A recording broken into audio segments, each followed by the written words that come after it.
Good evening. If it's okay with you, I'll stay down here. Does that sound okay? Can you see me? That's wonderful. I'll tell you what I'm going to do. I'm going to stay down here. I've been so looking forward to this moment, to spend some time with you, to get into God's word together, hopefully to encourage you, to share a little bit about my life and my heart and how I got to this point today. As I was sharing the other night, sometimes I'm still wondering, like, wow, how did this happen? And after this week, all I know, it was the Lord, and I'm so grateful. I've made so many amazing friends already that if you decided to toss me off the island, I'd still be content and happy because I love you dearly. I want to introduce you to my family and the ministry that I've come from, and then we'll get into our devotion for tonight. And then some words of encouragement as we go forward at CCI together. I have a family. This is a recent Easter picture of us. Right behind me is my wife, Patrice. Became a Christian at a camp in junior high. And because of that camp, introducing her to the gospel, she shared Jesus with me at 19 years old. Kind of a lost high school kid. They used to call me Wild Bill, which is an American Western character. And then they just decided to call me Wild. It was easier. Patrice, I'm eternally grateful to her for her courage, her faith, her love for me. Next to me is my son, our son, Landon. He's 17 years old. He really wanted to be here with us this week. He was signed up for the 2020 gathering at 14 years old. Vicki had a lineup of jobs for him to do. One of these days. Next to Patrice is her mom, Jeanette. We lost Patrice's dad in 2020, and the Lord provided, and Jeanette moved into the home right next door to us. We share a gate between us. All of us serve in ministry together, and we're a small but very close family. I love them dearly. Here's where we live. We're in California, USA. That's just one state of the United States, by the way. This is the West Coast. There should be blue water off to the left there. But some of you are likely familiar with San Francisco and Los Angeles. Those are the two really big cities. There's San Diego further south, but most of you know San Francisco, Los Angeles. And I'm coming from an area called Mount Hermon, just 1 hour's drive south of San Francisco on the Pacific coast in the beautiful redwood forest. It's the coastal redwoods, the Sequoia sempervirens. They make for a nice camp location. Mount Hermon has been around since 1906, the first Christian camp out on the west of the United States. And we love being a part of the Christian Camp and Conference Association, which you can also think of as CCI America, USA. And CCI, worldwide, traces its roots to Mount Hermon in the 1950s. A bit of a rescue mission, if you might, for weary camp directors who needed a break.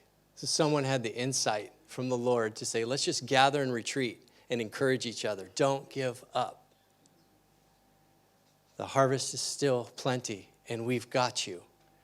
The spirit of CCI, of coming alongside and equipping and helping another in need in Christian camping, is alive and well today. I've seen it all week long. It started back at this place. Makes for nice ropes courses and adventures.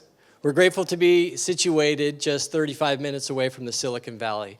So most of the ministry that takes place there is to the Christian church, with outreach to public schools and outdoor science, and to Silicon Valley executives and teams, Google, Facebook, Apple, all come for experiences in Mount Hermon, and we serve them in Christ's love. Those trees are pretty big, by the way. This isn't the biggest in the world. That is the biggest tree in the world, the Hyperion. It's just north of us. Ours are just a little bit smaller than that. I think that's 119 meters. Our trees are small, 80 and 90 meters.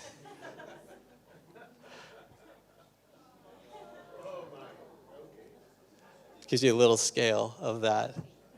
Now, the ministry background, I've been in Christian camping for 30 plus years now. Started a small camp near Yosemite, California, then moved over to Mount Hermon. My heart's passion all along has been ministry partnership, collaboration with others who God's called into a unique ministry lane. I just think it's so powerful when we come together and we link arms, especially camps. One might specialize in one thing or in a particular region, and when we come together, we're not doubly powerful. It's like 10 times exponential when we come together. So for the last 27 years at Mount Hermon, I've been teaming up with hundreds of church, parachurch, local, national, global ministries to come alongside them and serve them in hospitality and link them together with other ministries. God has shaped in my heart a love for Christians interdenominationally, from diverse backgrounds and different viewpoints and expressions of the faith. I came from a conservative Baptist background. You can imagine what that was like, walking into some of this. And God said, "That's good, Bill, what you have, but look at this." And as I heard it described in a seminar yesterday, it's like a diamond with facets, each one brightly shining in their unique way. And you can spin it three-dimensionally. That's the gospel of Jesus Christ. So from campus ministries to seminaries to local churches to aid organizations to international justice mission, you name it, my heart has been shaped for a moment just like this. I told you the other night I wanted to get involved in CCI. I didn't know I'd be standing here as your new CEO, but I take up the challenge. By the way, that baton, that's deceivingly light. Yeah. I don't think it really matches the load that Norman carries. So that's my background, and I want to take us now on a little journey, as the theme this week is pilgrimage, and that's exactly what we're on. And pilgrimages can be scary, and they could be fraught with disaster. But when you're following the Lord, they're an adventure. We're going to take a look at Exodus 13, 17 through 18. When Pharaoh let the people go, God did not lead them on the road through the Philistine country, though that was shorter. For God said, if they face war, they might change their minds and return to Egypt. So God led the people around by the desert road towards the Red Sea. And the Israelites went out of Egypt ready for battle. Some fascinating words in here. Let's just start with this. Who's doing the leading? It's God. God is leading. God is making the decisions. In their case, he gave them a pillar of a cloud. Just follow this. And at night, I'll light up with your area with a little bit of fire, let you know I'm still here. And then follow the pillar cloud again in the morning. Follow me. I love the old saying that the church doesn't have a mission. God's mission has a church. Just switch that out with camps. We do have mission statements, but if our mission statements aren't in alignment with Missio Dei, the mission of God, then we're off track. Because camps don't have a mission, God's mission has camps. If they face war, they might change their minds. Later, they're ready for battle. How can that be in the same passage? They haven't even left yet. It's because a battle is coming. God knows it. The difference is they're not ready. They don't know that, but God knows it. They've got some muscle to develop, some spiritual muscle, some determination, some courage, some grit, some trust in God and each other.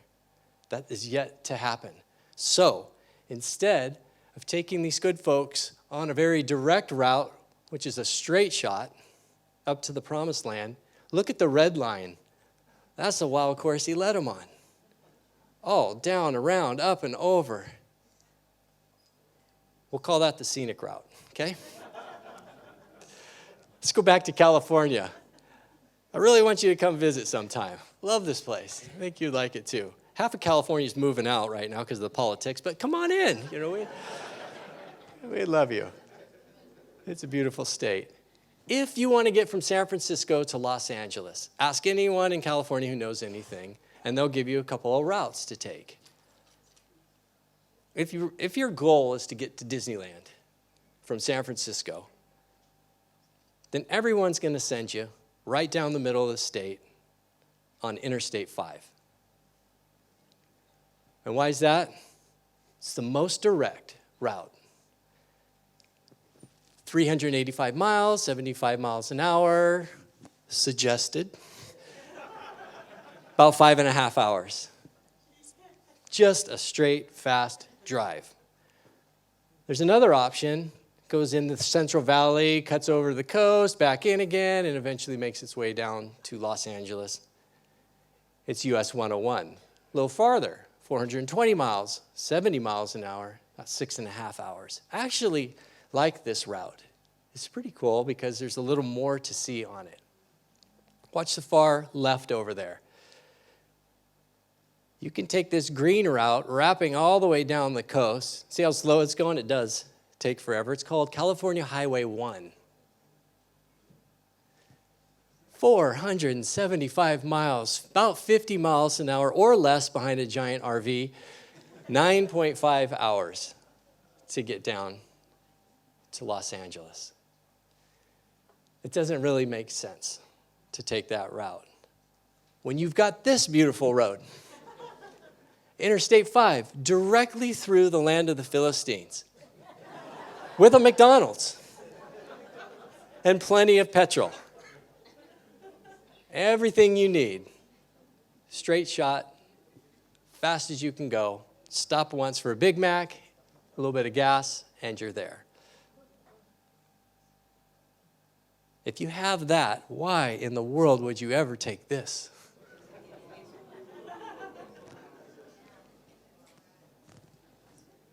What? It's just a road. It's got a little more color, a little more things to look at in here. Yeah.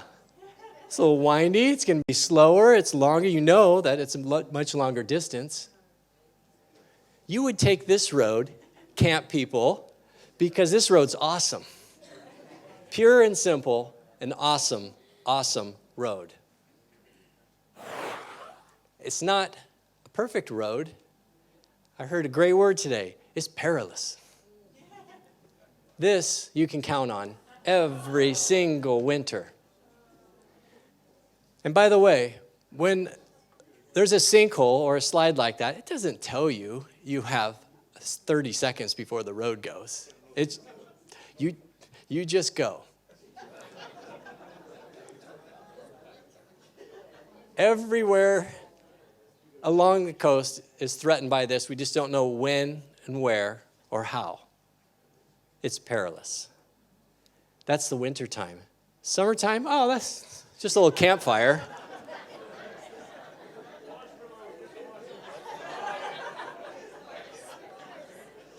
S'mores. That's a creative group. I love it.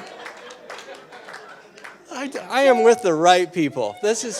Thank you for the affirmation, Lord. This is great. A couple more. Take a look at the scale of this slide. The white line on the right and the left is the road. You can't even see the giant trucks that are backed up on there. That is a massive, massive slide. It changed the coastline. So why still should we take the scenic route? Why would God lead his people on the scenic route? because this exercises spiritual muscle. You know how muscle works. You use it. You actually wound it by stretching it and tearing it. And then it heals itself, stronger and a little bigger. And after it's healed, you stretch it, you push it, you wound it, just ever so slightly. It heals and builds itself stronger.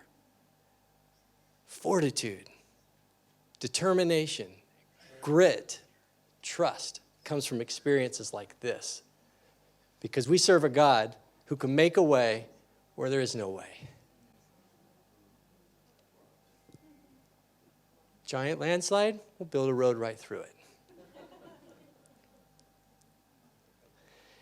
God's purpose for taking us on the scenic route is to teach us to trust in and glorify him, plain and simple.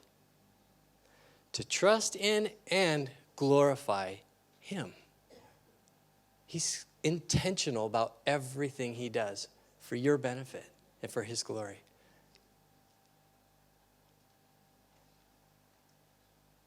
Let's look at a few details within that. Trusting in the Lord requires seeing your weaknesses and need and his power and provision. How else are you going to see his power and provision unless you find yourself in a situation where you need it? If you're on I-5 with a McDonald's, you don't need much. If you're on Highway 1 enjoying the beauty and the adventure and you run into a slide or a fire or who knows what, you need him to show up and deliver his power and provision. The Lord will fight for you. You only need to be still. That's powerful.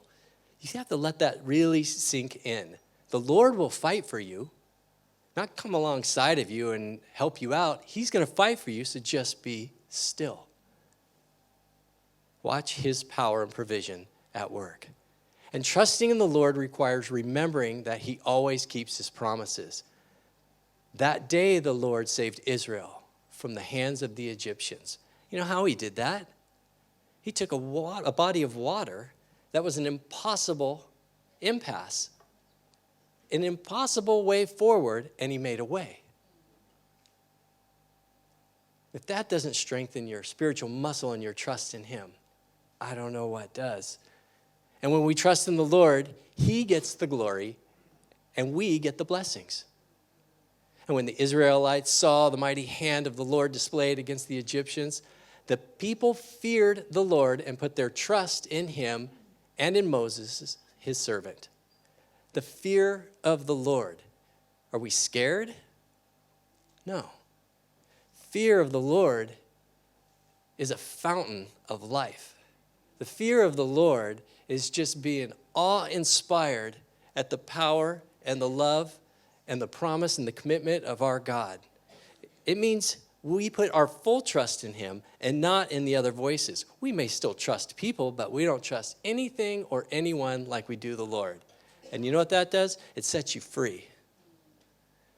It sets you free. And then you are in the flow of God. Highway 1. Love to cycle Highway 1. I didn't know this picture was being taken because the GoPro was on the back of a teammate's bike, and it just happened to snap it. I don't ride with a smile on my face. I guarantee you that. And I'll tell you where we are. We set out, a group of us, one day to ride 270 kilometers because we heard this place in Cambria down south had great hamburgers, and that'd be worth trying one out after 11 hours of riding. We're coming off of over 3,000 meters of climbing. So partly smiling because it's a bit of a downhill, but I know exactly why I'm smiling, and I didn't even know the picture was being taken. It's because there's a tailwind. And if you've ever ridden a bike with a tailwind, a stiff tailwind, there's only one way to describe it, and that is God's hand on your back pushing. That's exactly what it feels like. The sound changes, because instead of the wind coming at your ears, it's coming from the back, and then it starts to match up with the speed of the wind, and then it goes silent, and all you hear is just the hum of your wheels on the road. And every pedal feels like it takes you exponentially further with no effort. It's the dreamiest place as a cyclist to be. You're in the flow with God. This is what it feels like to trust God fully. A tailwind like you've never experienced before. This is where we're heading, CCI, together. I know when I stand here, believe me, I'm the new guy. I'm looking at people just saying, these are some of the most incredible people in the world in Christian camping. I know that, and I've already gone through the phase in the last several months of just being humbled by that. And God just said, Bill, show up. Show up, join the circle, be friends, serve together, serve them, listen to me and lead. I have so much to learn from you. This is the greatest opportunity I could ever imagine, and I thank you for that.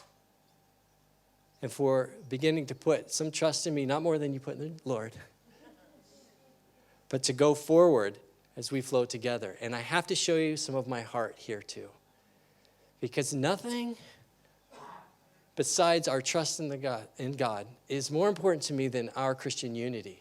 I struggle when I see the Christian church battling together. I know we have to work things out, but when we don't intend to work things out, when we create our own silos, our own individual places just to dig our feet in and say, no, I won't listen to you, that's a different style, that's not how we do it at our church or our camp, then the outside world is looking in, just trying to figure out, what is Christianity all about? Because I think I like this Jesus, but I'm not sure about these people.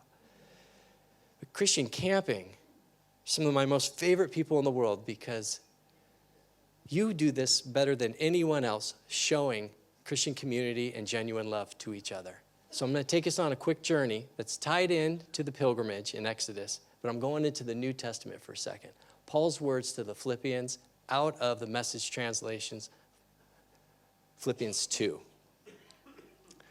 If you've gotten anything at all out of following Christ, if his love has made any difference in your life, if being in a community of the Spirit means anything to you, if you have a heart, if you care, then do me a favor. Agree with each other. Love each other. Be deep-spirited friends. Isn't that the best? Deep-spirited friends. I've seen that all week long from day one when we got not even on the bus, off the airplane. I was witnessing deep-spirited friendship. And my heart was thinking, someday, Lord, I will be in this group. And you took me in right away. Peter's son coming up to me. And I put my hand out to shake it like an American, and he just threw his arms open and a big giant hug. Brought me in. So great. Norman's wife giving Vicky a back rub just a minute ago because Vicky's working so hard back there. Deep-spirited friends. Our friend Raj not feeling good yesterday. Everyone rising up in prayer and helps to get him to the hospital. Raj, we're deep-spirited friends. My heart hurt because I love you. My family loves you. And we praise God you're here and feeling good tonight. You're a deep-spirited friend to me. Thank you. Christian leaders, don't push your way to the front. Don't sweet-talk your way to the top. Put yourself aside and help others get ahead. Don't be obsessed with getting your own advantage. Forget yourselves long enough to lend a helping hand. That's what separates us in the world of leadership. Why? Because this is our Lord Jesus Christ. Think of yourself the way that Christ thought of himself. He had equal status with God, but didn't think so much of himself that he had to cling to the advantages of that status no matter what. Not at all. When the time came, he set aside the privileges of deity and took on the status of a slave, became human. And having become human, he stayed human. It was an incredibly humbling process. This is our model for leadership. He did not come to be served. He came to serve.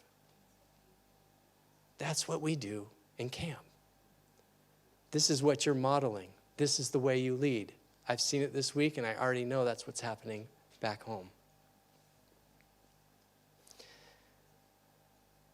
Jesus, Son of God, harnessing all the power in heaven and earth, under control, serving. Think about that. All the power of heaven and earth in him, choosing to be a servant. That's our model.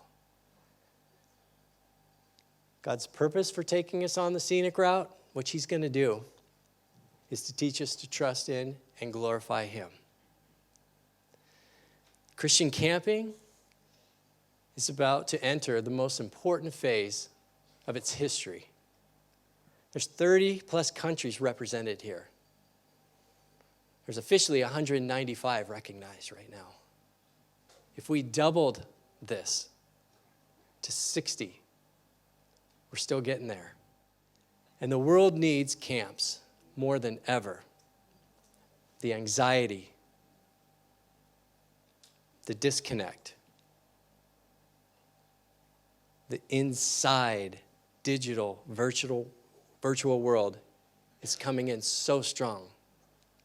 Metaverse AI combined is going to be quite an amazing experience. I think Christians have an incredible opportunity to be in there and to gently invite folks out to see the sun again. But mostly, they need authentic Christian community. They need deep-spirited friends, real people who will love them, who will take them to the hospital when they're needed, who will listen to them when they're having a hard time, who will rub their back when they're feeling sore and weary, who will love them when everyone else is making fun of them. Christian camp community creates that to be their real selves. So let's go forward together, God's hand on our back, in the flow, trusting in him. And as he, as our leader, will follow him in his mission to impact the world and change lives for Jesus Christ. It will happen through camp ministry.